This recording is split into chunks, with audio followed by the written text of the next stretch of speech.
This is the Twin City News Around Town. A closer look at the people, places, and events around Batesburg-Leesville, Gilbert, and the Ridge. Presented by the Twin City News, Batesburg-Leesville's community journalism since 1925.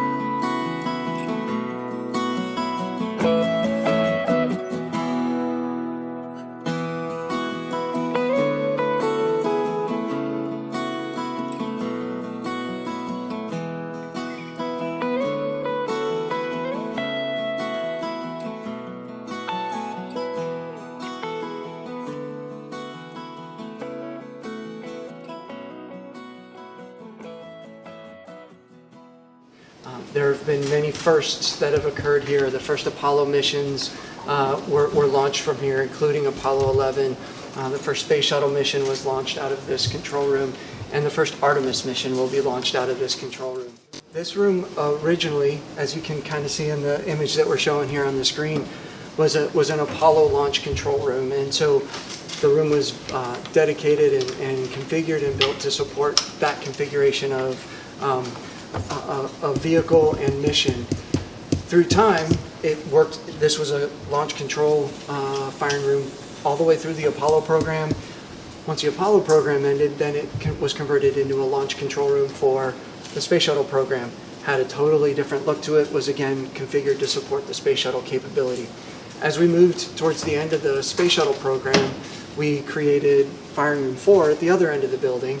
And ultimately, the final missions of the shuttle program were flown out of Firing Room 4.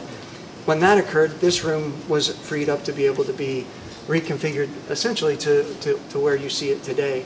And we've basically put in all of the infrastructure and capabilities that we need to be able to test our ground systems, to test our space launch system capabilities, core stage, upper stage, as well as all of our Orion capabilities that will lead us to our Artemis 1 mission. We've created the layout of the room, put all of the launch control system in place. We're currently utilizing this room on a day-to-day basis to test out our ground systems, including our mobile launcher and VAB High Bay 3 systems out at the launch pad.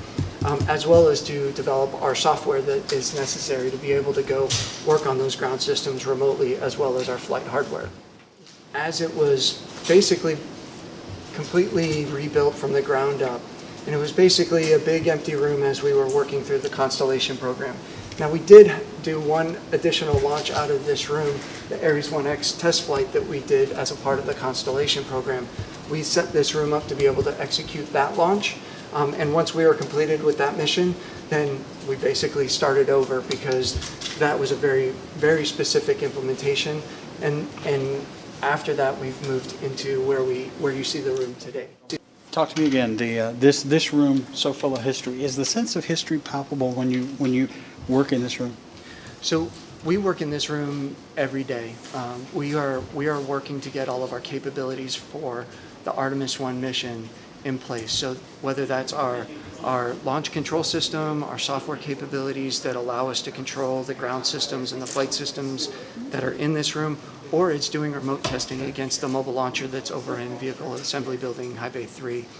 So folks are doing their day-to-day work in this room. And what I would say is on a day-to-day basis, it's probably not there, but when we come in here and we do a launch countdown sim, which we've actually started doing those launch countdown sims for Artemis 1, we actually started back in the fall, and we're working our way towards about once a month doing a launch countdown sim, training our team, developing our capabilities.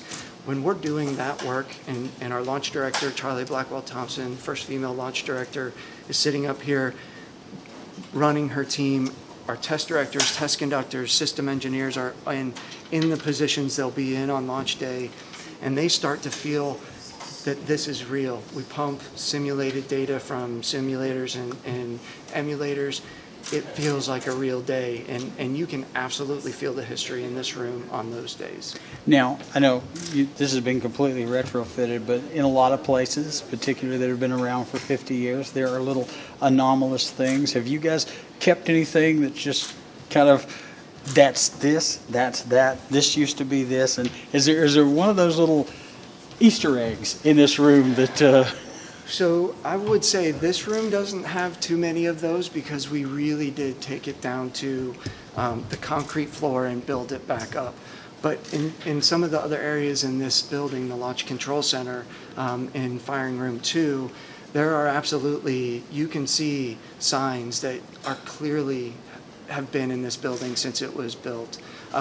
You can see in Firing Room 2, you can see the old screens that were up on the top area for Apollo that were used. And so absolutely, there's definitely, you feel like you're in a historical building, a building that's been here and done amazing things every day. We see that. I just didn't know if maybe one of these CBs or one of those phones or even the old analog clocks might be hanging around somewhere.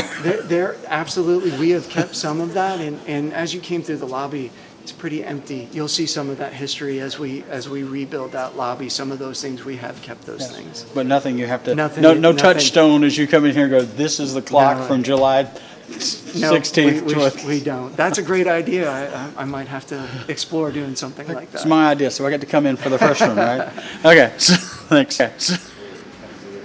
Hey guys, I just wanted to check in, bad hair and all, in the launch control room. This is the launch center at Kennedy Space Center, and out that way you can see launch pads. Back this way, this is the control room.